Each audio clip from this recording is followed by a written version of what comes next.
Shubman Gill super chance కొట్టేశాడు. భారత test జట్టును నడిపించే అవకాశాన్ని దక్కించుకున్నాడు. కెప్టెన్సీ రేసులో చాలా మంది పేర్లే వినిపించినా శుభ్మన్ వైపే సెలెక్టర్లు మొగ్గు చూపారు. భారత టెస్ట్ పగ్గాలను అప్పగించారు. పంత్కు వైస్ కెప్టెన్సీ ఇచ్చారు. కొంతకాలంగా శుభ్మన్ గిల్ వర్సెస్ జస్ప్రీత్ బుమ్రా మధ్య కెప్టెన్సీ రేస్ నడుస్తూ వస్తోంది. బోర్డర్ గవాస్కర్ ట్రోఫీలో 2 టెస్టులకు కెప్టెన్ గా వ్యవహరించిన బుమ్రాకు పగ్గాలు ఇవ్వాలనే డిమాండ్స్ గట్టిగానే వినిపించాయి. కానీ ఇంగ్లాండ్ టూర్ లో బుమ్రా 5 టెస్టులు ఆడే అవకాశం లేదు. ఇందుకు కారణం ఫిట్నెస్ సమస్యలు. బుమ్రా 3-4 టెస్టులకు మించి ఆడకపోవచ్చు. చీఫ్ సెలెక్టర్ అజిత్ అగర్కర్ కూడా అదే మాట చెప్పాడు. వర్క్ లోడ్ ను కూడా దృష్టిలో పెట్టుకున్నామని స్పష్టత ఇచ్చాడు. దీంతో లీడర్షిప్ గ్రూప్ లో శుభ్మన్ గిల్ కు తిరుగు లేకుండా పోయింది.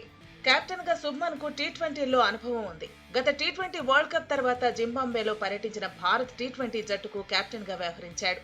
ఐపీఎల్లో 2 సీజన్లుగా గుజరాత్ టైటన్స్ ను నడిపిస్తున్నాడు. దీంతో కెప్టెన్సీ రేస్ లో శుభ్మన్ గిల్ టాప్ రేస్ లో దూసుకుపోయాడు.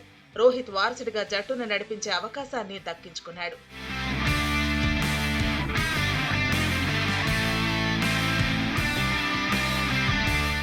ఇంగ్లాండ్ తో టెస్ట్ సిరీస్ కోసం సెలెక్టర్లు 18 మందితో జట్టును ప్రకటించారు. 8 ఏళ్ల తర్వాత కరుణ్ నాయర్ భారత టెస్ట్ జట్టులోకి రీ ఎంట్రీ ఇచ్చాడు. డొమెస్టిక్ టోర్నీల్లో కరుణ్ నాయర్ అద్భుతంగా రాణించాడు. పరుగులు పోటెత్తించాడు. సెలెక్టర్ల దృష్టిని ఆకర్షించాడు. టెస్టులకు రోహిత్ శర్మ, విరాట్ కోహ్లీ వీడ్కోలు చెప్పటము కరుణ్ కు కలిసొచ్చింది.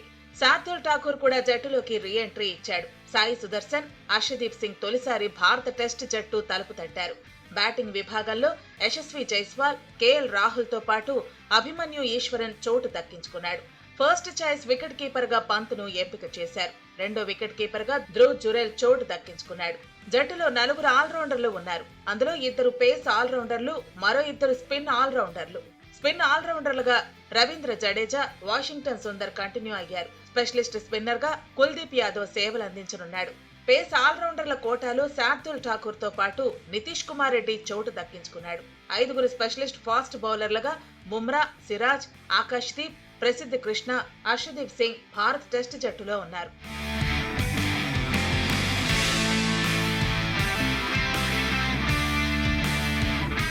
షమీకి మాత్రం జట్టులో చోటు దొరకలేదు. లాంగ్ స్పెల్ వేయటానికి షమీ సిద్ధంగా లేడని కొంతకాలం నుంచి చర్చ జరుగుతూనే ఉంది. అనుకున్నట్టుగానే షమీని తీసుకోలేదు. చివరగా 2023 వరల్డ్ టెస్ట్ ఛాంపియన్షిప్ ఫైనల్లో షమీ బరిలో దిగాడు. ఆ తర్వాత వన్డేలు, టీ20లకే పరిమితమయ్యాడు. ఐపీఎల్లోనూ గొప్పగా రాణించలేదు. ఈసారి శ్రేయస్ అయ్యర్ ను టెస్ట్ జట్టులోకి తీసుకునే అవకాశం ఉందని ప్రచారం జరిగింది. కానీ సెలెక్టర్లు మాత్రం అయ్యర్ పేరును పరిగణలోకి తీసుకోలేదు.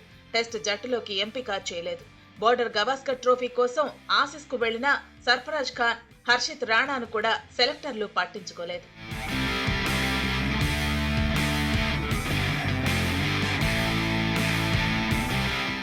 ఇంగ్లాండ్ తో భారత్ 5 టెస్టులు ఆడనుంది.